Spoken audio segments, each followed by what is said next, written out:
A dialética das vítimas. Conto. Estive na Avenida Escandinava por anos. Em cada um deles vi pessoas irem e virem. Vi famílias partirem-se ao meio, amantes que morriam por uma paixão falsa e crianças, pequenos seres humanos que, cegos ao mundo que lhes cercava, corriam felizes pelas pedras da calçada. Entretanto, ninguém me notava no bairro. A única pessoa que sequer se importava comigo era Dialinda, uma moça recém-chegada na cidade que me ajudava, um homem de idade, a cuidar da casa. Estava sentado na poltrona de couro corvinho na frente da lareira que abrigava um fogo tímido, quando ela entrou pelas portas como se escondesse algo entre as mãos. Não era a primeira vez. Dialinda, venha cá. O que está escondendo?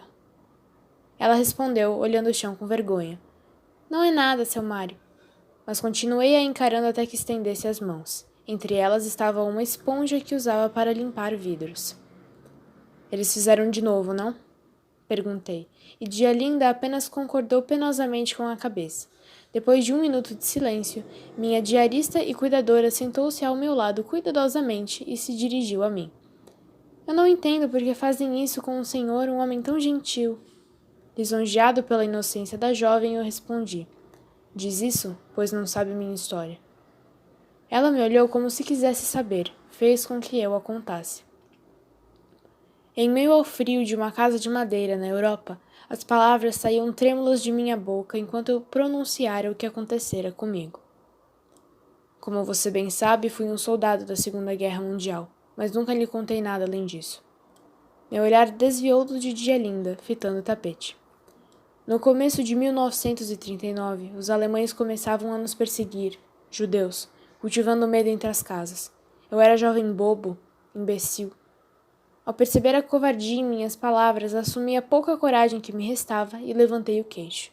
Eu hei de, ao menos, contar minha história com dignidade.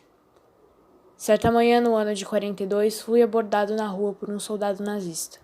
Ele não sabia que eu estava foragido, que era judeu. Para me safar e sem nenhum esforço, disse a ele que era soldado alemão. A angústia se fez presente em mim, revirando meu estômago mais uma vez, e cada palavra sangrava conforme dizia. Para provar minha lealdade, levaram-me para Auschwitz. Dialinda, confusa, prestava atenção em minhas palavras, como se torcesse para que aquilo não fosse verdade. Era de família judaica. Prossegui, aflito internamente, e olhei para ela enquanto dizia. Os pobres homens que estavam no campo de concentração sabiam que eu também era um judeu, por mais que os soldados não soubessem. Desprezavam-me, achavam digno de nojo eu ter traído meu povo. Aos poucos, o olhar de Dialinda mudava. No auge dos meus 20 anos eu pouco liguei. Sabia que não era uma má pessoa, mas fazia de tudo para salvar minha própria pele. Envergonhado por causa do seu olhar e decepcionado comigo mesmo, peguei-me olhando para os flocos de neve minúsculos a cair pela janela, e lembrei da noite que mudaria minha vida, a noite em que voltei para casa. Narrei. Quando a guerra acabou e voltei para a Polônia, minha família não me aceitou. Minha mãe e meu pai fingiram não saber quem eu era, me deixando em pé do lado de fora da sua nova casa, enquanto pessoas que passavam pela rua cuspiam aos meus pés. A cena dos sapatos esbranquiçados andando solitários pelas ruas me veio à mente. Os hotéis, todos me rejeitaram por ser um ex-soldado nazista, fato pelo qual morei na rua por semanas. Um dia, um grupo de homens altos e grandes, mesmo que com uma aparência desnutrida, abordaram-me. Espancaram-me.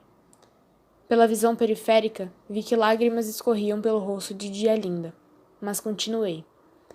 Enquanto chutavam minhas costelas, fazendo meu corpo se arranhar no chão áspero dos paralelepípedos, eu olhei para o céu. Pensava, Deus, por quê? Por que fiz isso, Deus?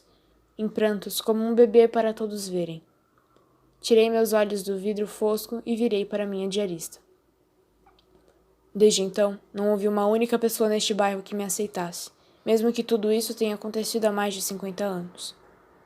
Dialinda me olhava com os olhos grandes e atormentados, cheios d'água. É por isso que escrevem insultos em minha janela todas as manhãs. Minha cuidadora e amiga, em um ato inesperado, levantou-se bruscamente. Pôs-se do lado de fora, em meio ao frio congelante, e olhou para o céu. Quando me dei conta, estava sozinho na sala de estar escura. Tive que contar, por mais que a perdesse. Depois de meses trabalhando para mim, ela deveria saber. Pobre Dialinda.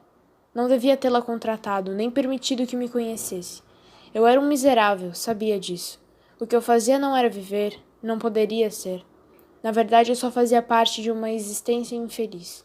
Meus anos dourados, de jovem, esses sim foram anos em que eu transbordava vivacidade, mas a vida inteira busquei a liberdade, quando, na verdade, ser livre era a única prisão que me aguardava.